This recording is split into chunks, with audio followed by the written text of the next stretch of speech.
قائد ملت علامہ ابتسام الہی ظہیر صاحب،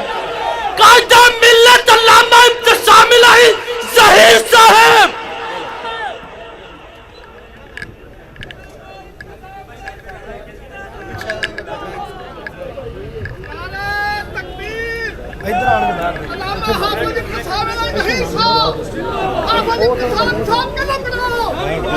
نحمدہ ونصلی علی رسولہ الکریم، بسم اللہ الرحمن الرحیم۔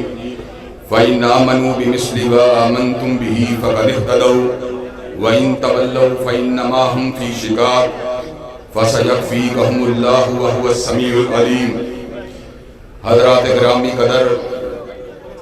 اللہ تعالیٰ کے فضل و کرم سے حضرت الامیر جناب پروفیسر ساجد میر صاحب حافظہ اللہ کی عمارت اور قیادت میں حضرت علامہ ظہیر رحمت اللہ علیہ کے لگائے ہوئے اس پودے کو آج ہم سب پانی دینے کے لیے آئے ہیں، اور انشاءاللہ جب تک جماعت اہل حدیث کا ایک بھی عالم اور مبلغ زندہ ہے، فضائل صحابہ اور اہل بیت کے نعرے لگتے رہیں گے۔ حضرات گرامی قدر، اللہ تعالیٰ کے فضل و کرم سے اللہ تعالیٰ کا دین دین اسلام ہے۔ ان الدین عند اللہ الاسلام، اللہ نے خود اعلان فرما دیا دین میرے نزدیک اسلام ہے، اور اللہ نے دوسرے مقام پہ اس بات کا اعلان فرما دیا الیوم اکملت لکم دینکم واتممت علیکم نعمتی ورضیت لکم الاسلام دینا۔ آج کے دن میں نے دین کو مکمل کر دیا، نعمتوں کو تمام کر دیا، اور تمہارے لیے دین کو، اسلام کو بطور دین منتخب فرما لیا۔ حضرات گرامی قدر، دین و شریعت در حقیقت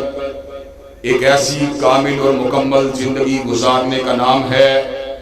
جس کے نتیجے میں اللہ تبارک و تعالیٰ دنیا میں راضی ہو جائے اور آخرت میں انسان کو آگ سے بچا کر جنت کے باغات میں داخل کر دے۔ حضرات گرامی قدر، اللہ تبارک و تعالیٰ کائنات کا حاکم ہے، قادر مطلق ہے، علی کل شیء قدیر ہے، مدبر الامور ہے، اول ہے، آخر ہے، یگانہ ہے، یکتا ہے، تنہا ہے، اکیلا ہے، لیس کمثلہ شیء، اس جیسی کائنات کے اندر کوئی دوسری ہستی نہیں۔ اللہ تبارک و تعالیٰ نے خود اپنا تعارف فرما دیا، قل هو اللہ احد، اللہ اکیلا ہے، اللہ الصمد، اللہ بے نیاز ہے، سونے سے بے نیاز، پینے سے بے نیاز، کھانے سے بے نیاز، نیند سے بے نیاز، اکتاہٹ سے بے نیاز، تھکاوٹ سے بے نیاز، لم یلد ولم یولد، نہ وہ جنتا ہے نہ وہ کسی کے گھر پیدا ہوا، ولم یکن لہ کفوا احد، اور کائنات میں کوئی اس کا ہمسر نہیں، کوئی اس کا ہم پلہ نہیں۔ حضرات گرامی قدر، اللہ تعالیٰ کے انعامات ان گنت ہیں، بے پایہ ہیں، بے اندازہ ہیں، بے شمار ہیں۔ اللہ تبارک و تعالیٰ کے ان انعامات میں سے بہت بڑا انعام اللہ تبارک و تعالیٰ کا اپنی مخلوق کے پاس اپنے کلام کو بھیجنا ہے۔ حضرات گرامی قدر، انسان کی کیا حیثیت ہے، انسان کی کیا اوقات ہے، انسان کی کیا مجال ہے کہ خالق کائنات اور مالک کائنات اس کی رہنمائی کے لیے، اس کو سیدھے راستے پہ چلانے کے لیے، اس کو اندھیروں سے نکال کر اجالوں کے راستے پہ گامزن فرمانے کے لیے اپنے کلام کو نازل فرمائیں۔ اللہ تبارک و تعالیٰ کا کلام اتنا وزنی تھا، اتنا طاقتور تھا کہ پہاڑوں کے اندر اس کا تحمل نہیں تھا کہ اس کو اٹھا سکیں، چنانچہ اللہ نے اعلان فرما دیا لو انزلنا ھذا القرآن علی جبل لرأیتہ خاشعا متصدعا من خشیۃ اللہ۔ اگر اللہ تبارک و تعالیٰ اس قرآن کو قلب مصطفیٰ کی بجائے اگر پہاڑ کے سینے کے اوپر اتارتے، پہاڑ ریزہ ریزہ ہو جاتا، لیکن میرے نبی کے سینے کے تحمل کا عالم کیا ہے، قلب مصطفیٰ کے مصفح ہونے کا عالم کیا ہے، اور قلب مصطفیٰ کی طہارت کا عالم کیا ہے، اور تزکیے کا عالم کیا ہے کہ اللہ نے اپنے کلام کو حضرت رسول اللہ صلی اللہ علیہ وسلم کے سینہ مبارک کے اوپر اتار دیا۔ قرآن فصیح بھی تھا، بلیغ بھی تھا، معنی کا ایک سمندر بھی تھا، اس کے اندر مفاہیم کا ایک بحر بے کراں بھی تھا۔ اس کے مفہوم کو متعین کرنے کے لیے اور اس کے اس مفہوم کے ابلاغ کے لیے جو جو اللہ تبارک و تعالیٰ کو مطلوب تھا، اللہ تبارک و تعالیٰ نے اس امر کا اعلان فرما دیا، وَأَنزَلْنَا إِلَيْكَ الذِّكْرَ لِتُبَيِّنَ لِلنَّاسِ مَا نُزِّلَ إِلَيْهِمْ۔ ہم نے حضور کے قلب اطہر پر قرآن کو اس لیے اتارا تاکہ آپ لوگوں کو بیان کریں جو ان کے لیے اتارا گیا۔ حضرات گرامی قدر، چنانچہ حضور کا چلنا، حضور کا بیٹھنا، حضور کا اٹھنا، حضور کی نماز، حضور کا روزہ، حضور کی زکوٰۃ، حضور کا حج، حضور کا جہاد، حضور کا نکاح، حضور کی شادی، حضور کی عبادات، حضور کی شب زندہ داری، حضور کی آہ سحرگاہی، حضور کے صبر، حضور کا حضر، پورا کا پورا قرآن ہے۔ اور آج ہم اس امر کا اعلان کر دینا چاہتے ہیں، روئے زمین کے اوپر جتنے گروہ ہیں، اگر شیعہ ہوں وہ اپنے 12 اماموں کو قرآن ناطق مانتے ہیں، احناف ہوں وہ علماء احناف کی شرح کو قرآن کے مسائل کے اندر حرف آخر مانتے ہیں، مرزائی غلام احمد قادیانی کو قرآن ناطق مانتے ہیں، آگاہانی پرنس کریم آگاہان کو قرآن ناطق مانتے ہیں، لیکن اللہ تعالیٰ کے فضل و کرم سے اپنے امیر کی سرپرستی میں اس امر کا اعلان کرنے والا ہوں، روئے زمین کے اوپر آل الحدیث قرآن ناطق اگر مانتا ہے تو حسنین کے نانا کی ذات کو مانتا ہے، فاطمہ کے بابا کی ذات کو مانتا ہے۔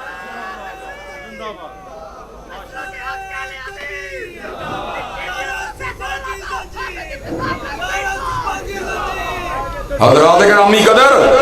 اب میں آپ کے سامنے اگلی بات کو آگے بڑھانا چاہتا ہوں، جہاں پہ محل نزاع ہے، جہاں پر محل اختلاف ہے، اور انشاءاللہ آج اپنے بھائیوں کی موجودگی کے اندر اس اختلاف کو بھی انشاءاللہ تحلیل کر کے جاؤں گا۔ حضرات گرامی قدر، میرا جی کرتا ہے مجھے حضور علیہ السلام کی نماز کی خبر ہونی چاہیے۔ جب میں نماز کی خبر کو معلوم کرنے کی کوشش کرتا ہوں تو مجھے عبداللہ ابن عمر حضور کی نماز کو دیکھتا ہوا نظر آتا ہے۔ جب میں حضور کی نماز کو سمجھنے کی کوشش کرتا ہوں تو مجھ کو مالک ابن حویرث حضور کی نماز کو کرتا ہوا دیکھتا ہوا نظر آتا ہے۔ جب میں حضور کی نماز کے بارے میں خبر کو حاصل کرنے کی کوشش کرتا ہوں، مجھ کو وائل ابن حجر حضور کی نماز کی گواہی دیتا ہوا نظر آتا ہے۔ حضرات گرامی قدر، میرا جی کرتا ہے میں حضور کے اپنے نواسوں کے ساتھ پیار کو دیکھوں تو مجھ کو حسن و حسین دوش رسول کے سوار نظر آتے ہیں۔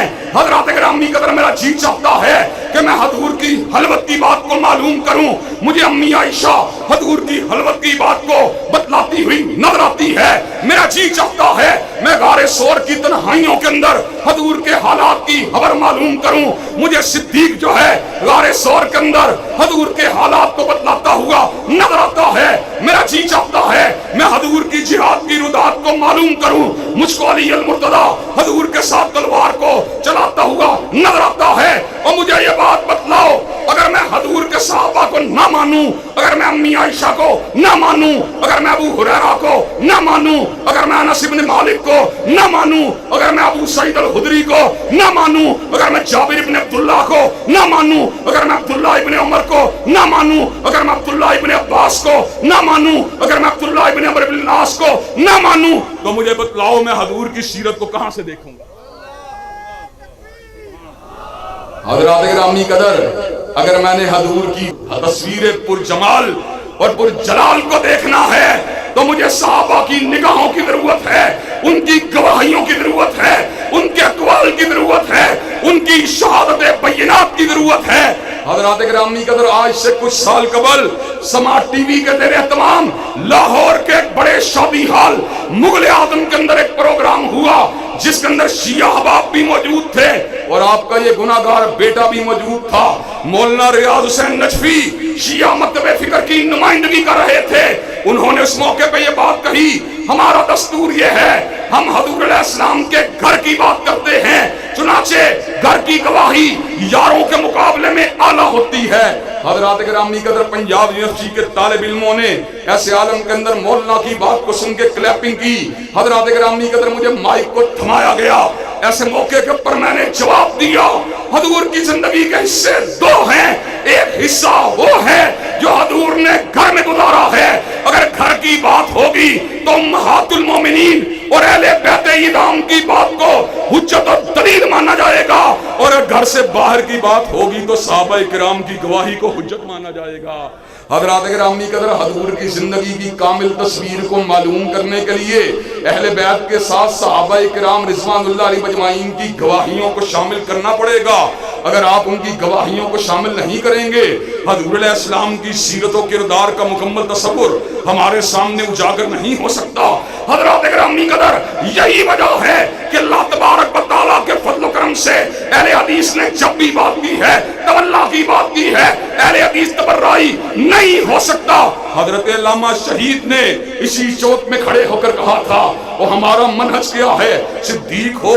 تب بھی تولا، فاروق ہو تب بھی تولا، ذوالنورین ہو تب بھی تولا، حیدر کرار ہو تب بھی تولا، حسنین کریمین ہو تب بھی تولا، معاویہ بن ابی سفیان ہو تب بھی تولا۔ اللہ کے فضل و کرم سے چوک بیگم کوٹ میں میں صحابہ کے دشمنوں کو للکار کر اور ان کی آنکھوں میں آنکھیں ڈال کر اس بات کا اعلان کر دینا چاہتا ہوں، جب تک اہل سنت اور اہل الحدیث کا ایک فرزند بھی زندہ ہے، عظمت صحابہ کے ڈنکے بجتے رہیں گے، صدیق کی صداقت کے نعرے لگتے رہیں گے، فاروق کی عدالت کے ڈنکے بجتے رہیں گے۔ شان صحابہ، عظمت صحابہ، رفعت صحابہ، علامہ ابتسام الہی ظہیر صاحب، مرکزی جمعیت اہل حدیث پاکستان۔ حضرات گرامی قدر، اور بات کو مزید آگے بڑھانا چاہتا ہوں۔ اللہ تبارک و تعالیٰ کے فضل و کرم سے میرے بھائی سبتین نقوی نے یہ بات علی وجہ بصیرت کہی ہے۔ اہل حدیث اور حقیقی اہل حدیث وہی ہوتا ہے جس کو اہل بیت سے پیار ہو، جس کو سیدنا علی المرتضیٰ سے پیار ہو، جس کو سیدہ فاطمہ الزہرا سے پیار ہو، جس کو سیدنا حسنین کریمین سے پیار ہو، جس کو اولاد علی سے پیار ہو۔ حضرات گرامی قدر، اہل الحدیث کا ایک ایک بچہ اور ایک ایک فرزند اللہ تعالیٰ کے فضل و کرم سے اہل الحدیث کا ایک ایک آنے والا بچہ بھی جو بھی دنیا میں نہیں آیا، اللہ تعالیٰ کے فضل و کرم سے وہ بھی اہل البیت سے محبت کا اظہار کرتا رہے گا۔ لیکن حضرات گرامی قدر، ہم اس موقع کے پر اس بات کو سمجھانا چاہتے ہیں اور آپ کی خدمت کے اندر گوش گزار کرنا چاہتے ہیں کہ حضرات گرامی قدر، جب کسی کو کسی کے ساتھ عقیدت ہوتی ہے، کسی کو کسی کے ساتھ پیار ہوتا ہے، تو اپنے پیارے کی گستاخی کو برداشت نہیں کر سکتا، اپنے پیارے کی بے ادبی کو برداشت نہیں کر سکتا۔ حضرات گرامی قدر، مجھے یہ بات بتلائیے، عیسائی جب حضرت رسول اللہ کی شان اقدس کے اندر، مغربی ممالک کے اندر حضور کی شان اقدس کے اوپر حملہ کرتے ہیں، تو ایسے عالم کے اندر مسلمانوں کے دلوں کے اوپر کیا گزرتی ہے، مسلمانوں کے دلوں کے اوپر کیا بیتتی ہے؟ حضرات گرامی قدر، مسلمانوں کا ایک ہی مطالبہ ہوتا ہے، جس نے مغرب کے کسی دیش کے اندر حضور کی شان اقدس کے اندر گستاخی کی ہے، اس کو پھانسی کے پھندے کے اوپر لٹکا دیا جائے، اس لیے کہ بین المذاہب ہم آہنگی کو حضور کی عزت اور ناموس کے بغیر برقرار نہیں رکھا جا سکتا۔ اسی طرح ہم یہ بات بھی بتلا دینا چاہتے ہیں، اگر تم ملک کے اندر بین المسالک ہم آہنگی چاہتے ہو، تو جہاں پر سیدنا علی المرتضیٰ، جہاں پر سیدنا حسنین کریمین، جہاں پر سیدہ فاطمہ الزہرا کی عزت کے اوپر سمجھوتا نہیں ہو سکتا، وہاں پر ابو بکر و عمر عثمان و علی اور سیدہ عائشہ کی عظمت اور عزت کے اوپر بھی سمجھوتا ہو سکتا۔ حضرات گرامی قدر، اور آج اللہ تعالیٰ کے فضل و کرم سے میں یہ بات بتلا دینا چاہتا ہوں کہ ہماری اس حریت نے، ہماری اس حق پرستی نے، اور ہماری اہل بیت اعظام اور صحابہ کرام رضوان اللہ علیہ مجمعین کے ساتھ وابستگی نے ملک کے اندر اللہ تعالیٰ کے فضل و کرم سے بیداری کی ایک تحریک کو پیدا کیا ہے، بیداری کی ایک لہر کو پیدا کیا ہے۔ حضرات گرامی قدر، سمجھدار شیعہ علماء بھی اس بات کو سمجھ رہے ہیں کہ سنی اپنے مطالبے میں حق بجانب ہیں، اگر وہ ہمارے اکابرین سے پیار کرتے ہیں، حضرت علی المرتضیٰ سے پیار کرتے ہیں، حضرت حسن و حسین کو اپنا مانتے ہیں، سیدہ فاطمہ الزہرا کو اپنا مانتے ہیں، تو ہمیں بھی ابو بکر و عمر کے بارے میں لب کشائی کرنے کا حق حاصل۔ حضرات گرامی قدر، اللہ تعالیٰ کے فضل و کرم سے چند روز قبل اسلام آباد کے اندر ایک اعلیٰ سطحی اجلاس ہوا، جہاں پہ پروفیسر ساجد میر صاحب بھی موجود تھے اور آپ کا یہ گناہگار بیٹا بھی موجود تھا۔ ہم نے شیعہ علماء کی موجودگی میں اپنے موقف کو ببانگِ دہل بیان کیا۔ ہم کٹنا گوارا کر سکتے ہیں، مرنا گوارا کر سکتے ہیں،